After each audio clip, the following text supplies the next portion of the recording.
کریم اما بعد فاعوذ باللہ من الشیطان الرجیم بسم اللہ الرحمن الرحیم۔ آیت نمبر 64 سورہ نساء 5واں پارہ، جو کہ ہم نے پڑھنے کا شرف حاصل کیا۔ ترجمہ تفسیر سماعت فرمائیں۔ اللہ رب العزت نے فرمایا وما ارسلنا، ہم نے نہیں بھیجا من رسول، کوئی رسول، الا مگر اس لیے بھیجا کہ لیطاع باذن اللہ، کہ اس رسول کی پیروی کی جائے، تاکہ کیا کیا جائے؟ لیطاع، تاکہ اطاعت کی جائے، باذن اللہ، اللہ کے حکم سے۔ اللہ کے معنی یہ بنا کہ ہم نے کوئی بھی رسول بھیجا تو وہ اس لیے بھیجا کہ اس کی کیا کی جائے؟ اللہ کے حکم سے اطاعت کی جائے۔ وَلَوْ أَنَّهُمْ، اور اگر جب وہ جب ظلموا ظلم کر بیٹھیں، انفسہم، اپنی جانوں پر، جاؤکا، وہ آئیں، جنہوں نے ظلم کر لیا، گناہ کر لیے، وہ آئیں، کہاں آئیں مولا؟ کا خطاب کی ضمیر ہے، ٹھیک ہے۔ فرمایا محبوب آپ کی چوکھٹ پہ آئیں، آپ کے پاس آئیں، تو کیا ہوگا؟ کیا کریں؟ فاستغفر اللہ، پس وہ اللہ سے معافی طلب کریں۔ اللہ سے کہاں پہ؟ آ کے محبوب کی چوکھٹ پہ، محبوب کی بارگاہ میں۔ فرمایا آ کے کیا کرے؟ اللہ سے معافی مانگے۔ واستغفر لهم الرسول، مولا اتنا ہی کافی ہے؟ فرمایا نہ، اور رسول صلی اللہ علیہ وسلم، اللہ کے نبی رسول، ان کے لیے بخشش طلب کرے۔ کلیاں کام نہیں چلنا، ٹھیک ہے۔ اللہ والوں کو ساتھ لینا پڑے گا، اللہ کے محبوبوں کے دامن کو پکڑنا پڑے گا، ٹھیک ہے۔ فرمایا اللہ سے معافی مانگے، مولا اتنا کافی نہیں تھا؟ معافی مانگنے، توبہ قبول کرنے والا تو ہے نا، مہربانی کرے گا بھی تو ہی۔ فرمایا کروں گا تو ضرور، لیکن اپنے محبوب کی چوکھٹ پہ جانا پڑے گا، میرے محبوب کی دہلیز سے ان کو میری معرفت حاصل ہوگی، ویسے نہیں ہو سکتی، ٹھیک ہے۔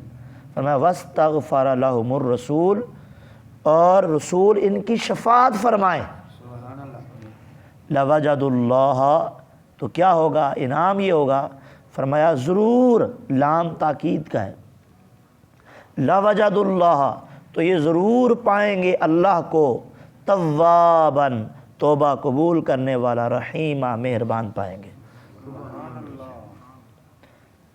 اس آیت کے دو مضمون ہیں۔ پہلا مضمون وما ارسلنا من رسول الا لیطاع باذن اللہ، اتنا اس آیت کے اندر اللہ نے اپنے پیغمبر کو بھیجنے کا مقصد بیان کیا ہے۔ وہ کیا ہے؟ فرمایا ہے کہ کوئی بھی رسول تمہارے پاس آئے، وہ اللہ کے حکم سے جو بات بیان کرے، فرمایا اب تمہارے لیے یہ حکم ہے کہ تم نے اس کی اطاعت کرنی ہے۔ کیا کرنی ہے؟ تو رسول کے بھیجنے کا مقصد یہ ہے کہ اس کی اطاعت کی جائے، فرما برداری کی جائے، نبی کی بات کو فالو کیا جائے، اس کو عمل میں لایا جائے، ٹھیک ہے۔ تو اسی وجہ سے اللہ نے اپنے نبیوں کو معصوم بنایا ہے۔ کیا بنایا ہے؟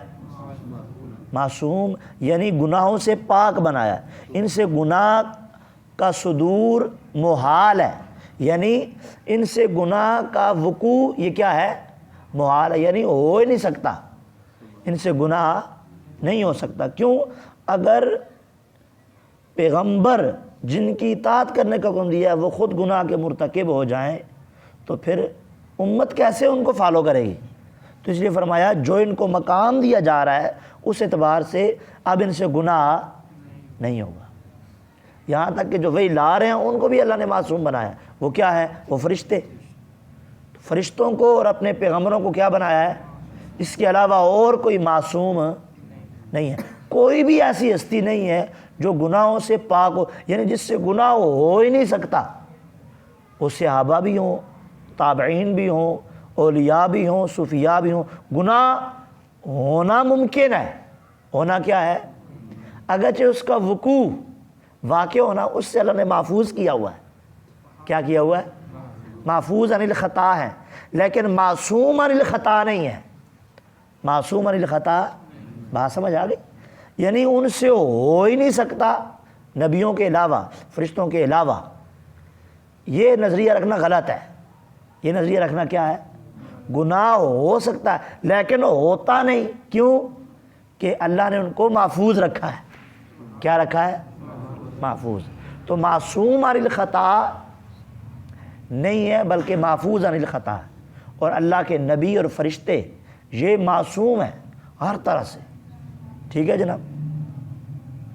تو یہاں بیان کیا گیا کہ اللہ کی اطاعت کا طریقہ وہ ہے رسول اللہ کی اطاعت، اور نبی کے در کو چھوڑ کر کوئی یہ کہے کہ میں اللہ کی اطاعت کر رہا ہوں، مفسرین نے لکھا ہے کہ ساری دنیا کے اوپر ساری زندگی قرآن اٹھا کے پھرتا رہے اور نبی کے دامن کو چھوڑ دے، وہ بندہ کامیاب نہیں ہے۔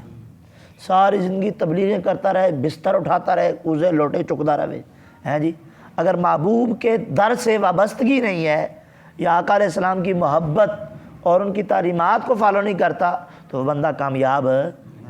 بلکہ فرمایا کہ جو آقا علیہ السلام کی اطاعت کا منکر ہے وہ بندہ مسلمان نہیں ہے، وہ بندہ مسلمان ہے، ٹھیک ہے، وہ کفر کے اندر چلا جائے گا۔ ایک یہ بیان کیا گیا۔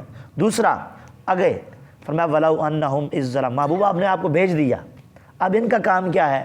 اگر ان سے کوئی گناہ ہو گیا ہے نا، کوئی غلطیاں ہو گئی ہیں تو آپ کے در پہ آ جائے۔ کہیں ذرا سبحان اللہ۔ بڑا پیارا یہ آیت کا مضمون ہے۔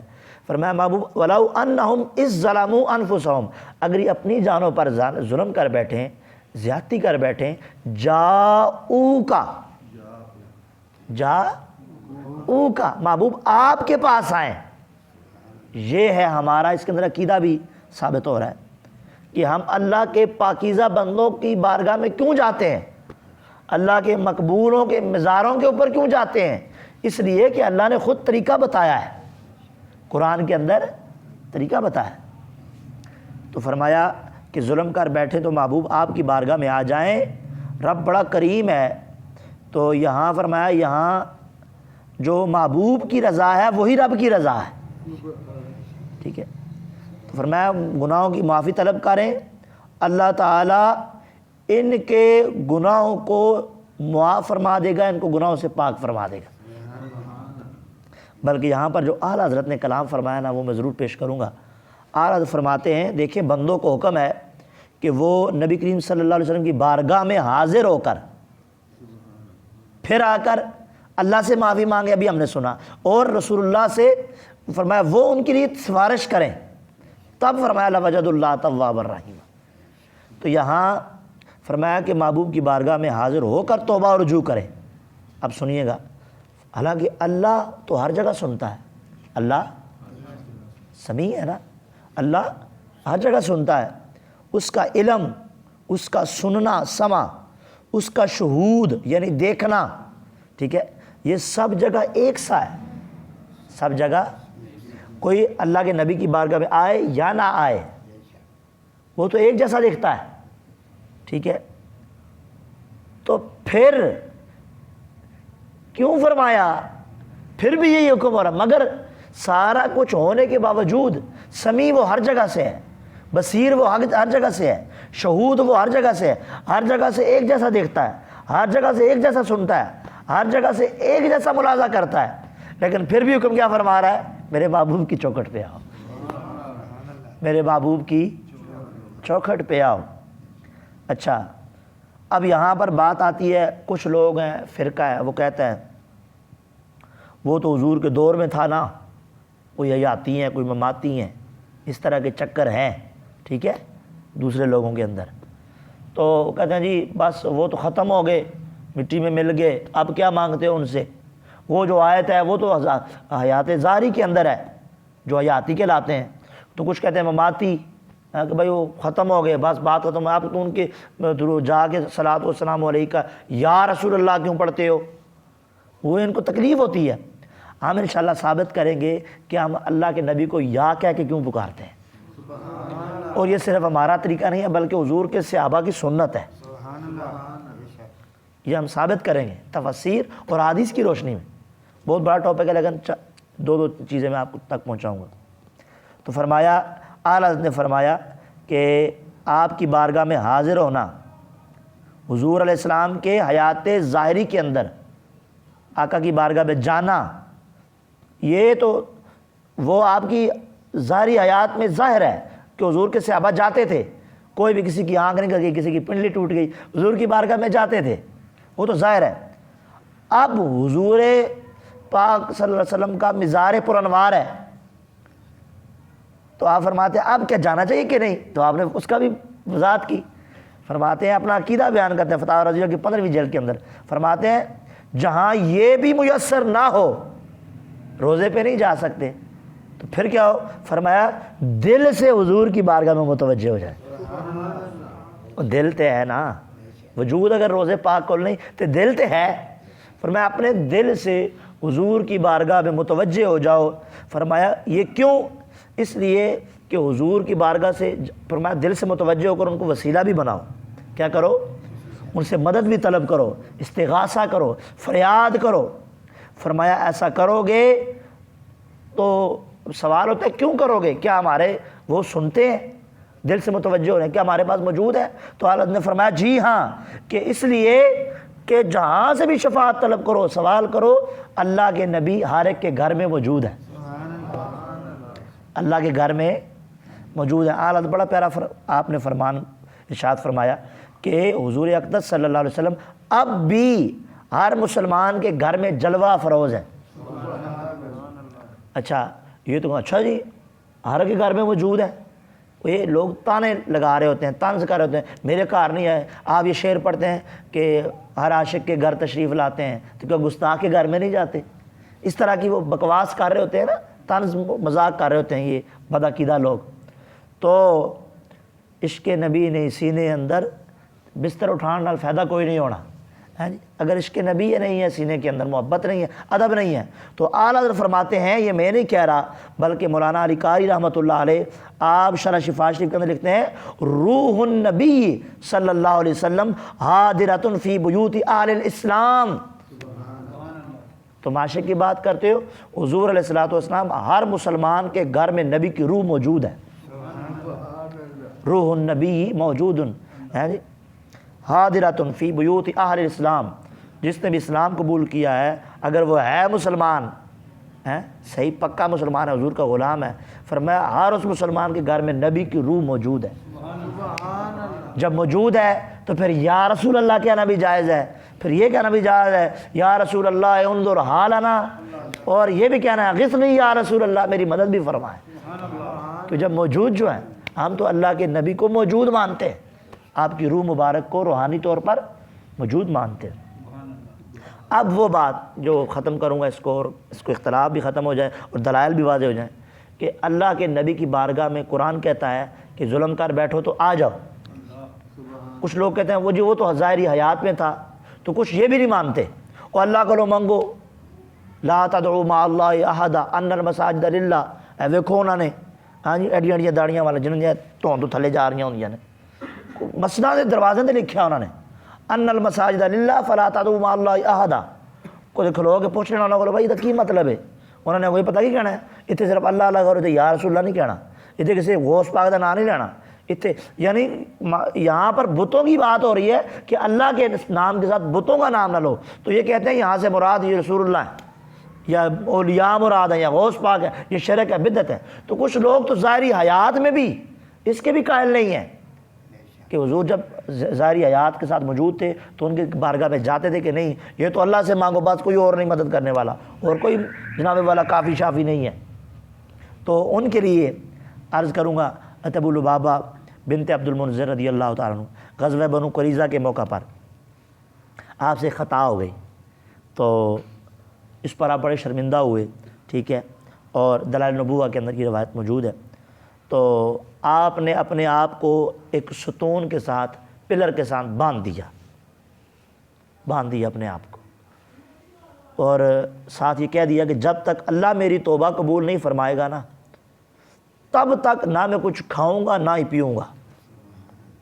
ابو لبابہ جناب والا، یہاں تک آپ نے فرما دیا جب تک مجھے موت نہ آ جائے، موت بھی آ گئی تب تک جب میرا رب میری توبہ قبول نہیں کرے گا، میں نہ کچھ کھاؤں گا نہ پیوں گا۔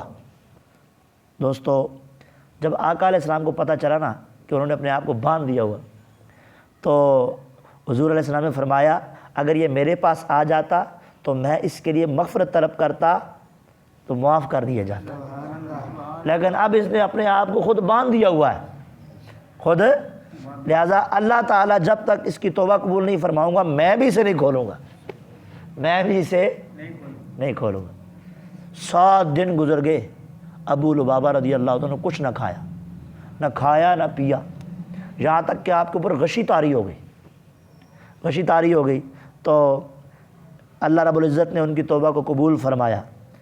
جب انہیں توبہ کی قبولیت کے بارے میں بتایا گیا تو آپ نے پھر فرمایا خدا کی قسم میں اس وقت تک خود نہیں کھولوں گا جب تک نبی کریم صلی اللہ علیہ وسلم خود آ کے اپنے ہاتھوں سے مجھے کھول نہیں دیتے۔ اللہ معاف کا اچھا ڈہرا، اور رسول اللہ صلی اللہ علیہ وسلم خود آ کے جب میں نے کھولن گے نہیں نا، میں نہیں کھولاں گا اپنے آپ، میں اپنے آپ نہیں کھولاں۔ حضور علیہ السلام آئے اور پیارے اپنے ہاتھوں سے اپنے پیارے صحابی کو بندشوں سے آزاد فرما دی۔ یہ تو تھا ظاہری حیات میں، صحابہ کرام حضور علیہ السلام کی بارگاہ میں رجوع فرماتے تھے، جیسا کہ فرمایا جب حضور نہیں آ جاتے میں بھی نہیں کھولنا، معافی کوئی نہیں دینی اپنے آپ ہے۔ تو یہ ایک واضح ہوا۔ دوسرا ایک اور روایت ہے بخاری شریف کے اندر کہ ایک مرتبہ حضرت سیدہ عائشہ صدیقہ رضی اللہ تعالیٰ عنہ آپ نے فرماتی میں نے ایک بستر خریدا جس پر کچھ تصویریں بنی ہوئی تھیں، تو میں نے رسول اللہ صلی اللہ علیہ وسلم کو دیکھا کہ وہ آپ دروازے پہ کھڑے ہو گئے اور اندر تشریف نہ لائے، تو میں نے آپ کو دیکھا روئے انور پر بڑی ناپسندیدگی کے اظہار، اور حضور علیہ الصلوۃ والسلام اندر نہیں آ رہے تھے، تو میں نے عرض کی یا رسول اللہ مجھ سے جو نافرمانی ہوئی ہے میں اسے اللہ اور اس کے رسول کی بارگاہ میں توبہ کرتی ہوں۔ ارشاد فرمایا یہ گدہ یہاں پہ کیوں ہے؟ یہ گدہ یہاں پہ بڑی غور طلب بات ہے، اس میں بہت سارے پیغام بھی ہمارے، جس پہ تصویریں بنی ہوئی ہیں، یہ گدہ یہاں پہ کیوں ہے؟ تو آپ نے عرض کی یا رسول اللہ میں نے اس لیے خریدا تھا کہ آپ اس پر تشریف فرماؤ، اس پر آپ آرام کریں اور ٹیک لگائیں۔ تو آقا علیہ الصلوۃ والسلام نے ارشاد فرمایا ان تصویروں کو بنانے والے قیامت کے دن عذاب دیے جائیں گے، قیامت کے دن عذاب دیے جائیں گے، تو ان سے کہا جائے گا کہ انہیں زندہ کرو جن کو تم نے بنایا تھا، ان تصویروں کو زندہ کرو جن کو تم نے بنایا تھا۔ اور پھر آقا علیہ السلام نے ارشاد فرمایا جس گھر میں تصویریں ہوں اس گھر میں فرشتے داخل، جس گھر میں فرشتے داخل نہیں ہوتے فرمایا اس گھر میں اللہ کا نبی بھی داخل نہیں ہوگا۔ تو آپ اندر نہیں گئے، اندر اس میں ایک پیغام یہ ہے کہ گھروں میں تصویریں نہیں رکھنی چاہیے۔ لوگوں نے فریم بنا کر کے اے میرے ابے کی تصویر ہے، اے میرے تائے کی تصویر ہے، اے میرے پیر صاحب کی تصویر ہے، میں کیوں رکھی ہے جناب؟ وہ میرے والد صاحب بڑے نیک آدمی ہے، برکت ہوتی ہے تصویر رکھی، پاویں قرآن پڑھتا کوئی نہیں، پاویں نماز پڑھتا کوئی نہیں ہے، ہاں جی قرآن کو کھولا بھی نہیں گھر میں، بس تصویر لٹکائی ہوئی ہے پیر صاحب کی۔ میں نے کہا پیر صاحب کی تصویر سے فیض نہیں آئے گا، پیر صاحب کی تعلیمات پر عمل کرنے سے فیض آئے گا، اگر وہ خود باعمل ہے، اگر وہ خود باشرع ہے۔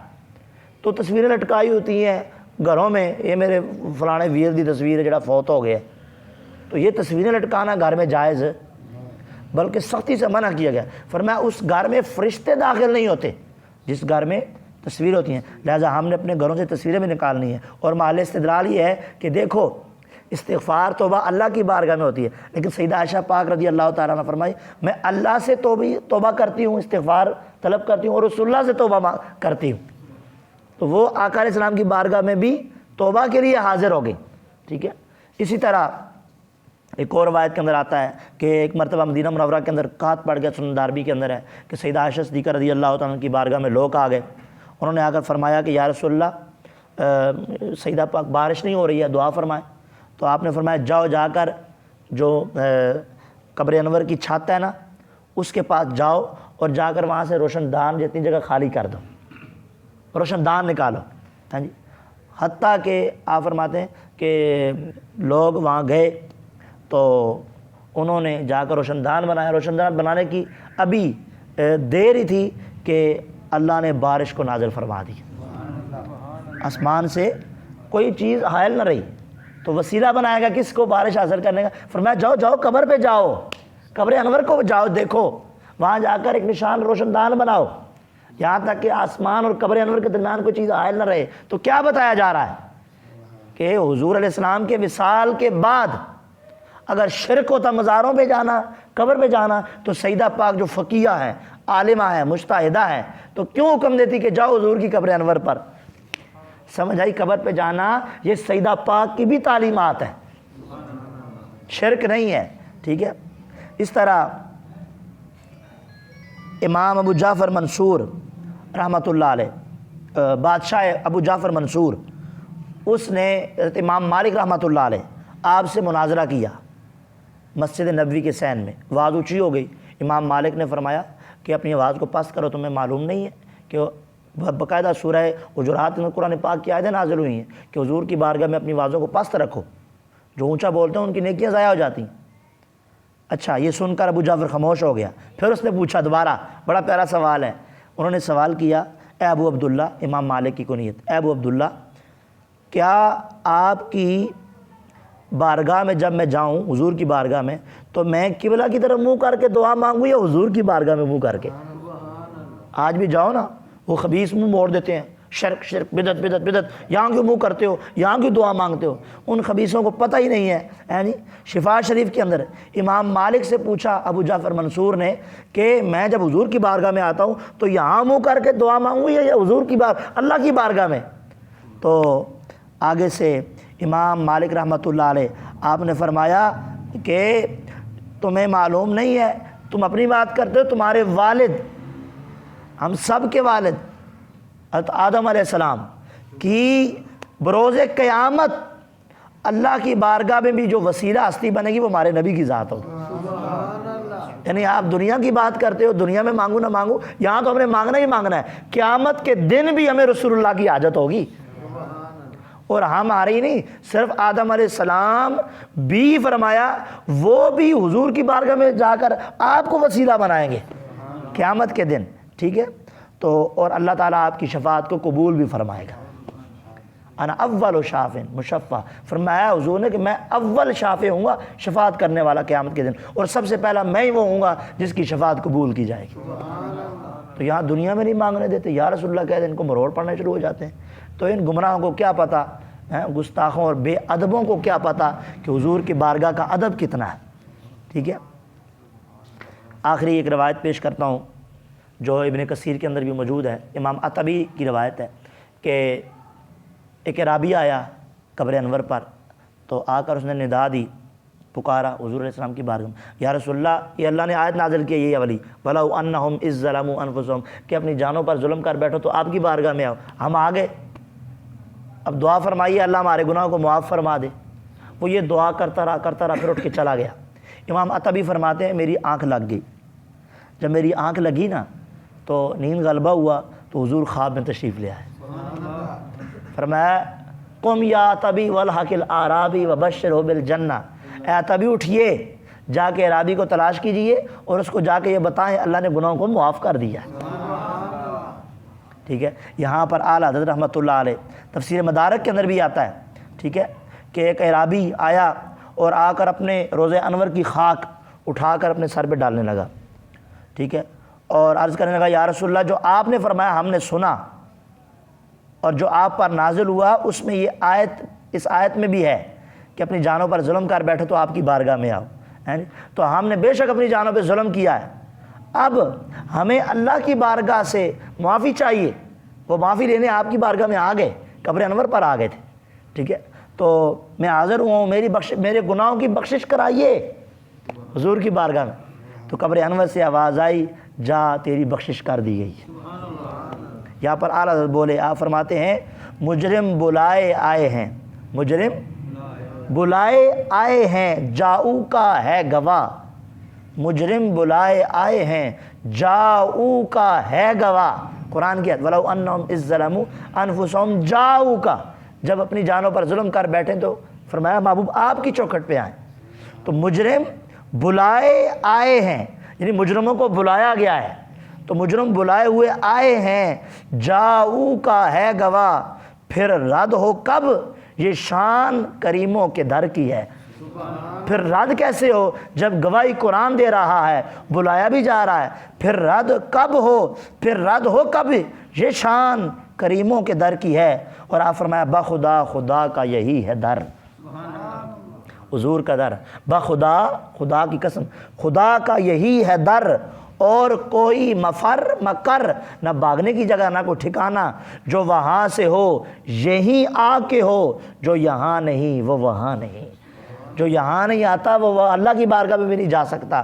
اور آپ فرماتے ہیں وہی رب ہے جس نے تجھ کو ہمتن کرم بنایا، ہمیں بھیک مانگنے کو تیرا آستاں بتایا۔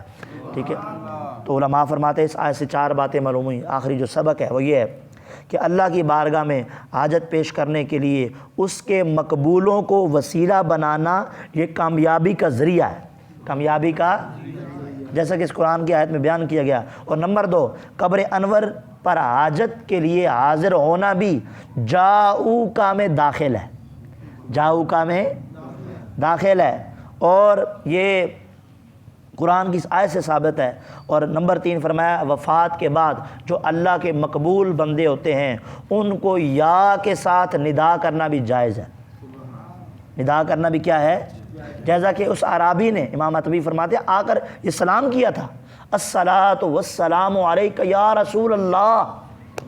میں نے کہا یہ ہم نہیں پڑھتے، یہ تو حضور کے وفات کے بعد صحابہ کرام بھی پڑھا کرتے تھے آپ، ٹھیک ہے، تو یا کے ساتھ ندا کرنا بھی کیا ہے، جائز ہے۔ اور فرمایا نمبر 4، جو اللہ کے مقبول بندے ہوتے ہیں وہ مدد بھی فرماتے ہیں، اور ان کی دعا سے بندے کی مشکلیں بھی آسان ہوتی ہیں، جیسا کہ اس آیت کے اندر بیان کیا گیا۔ اللہ تعالی ہمیں بھی اسی عقیدے پر قائم و دائم رکھے، گستاخوں سے اور بے ادبوں کی صحبت سے اللہ تعالی ہم سب کو محفوظ فرمائے۔ وما علیہ الا البلاغ المبین۔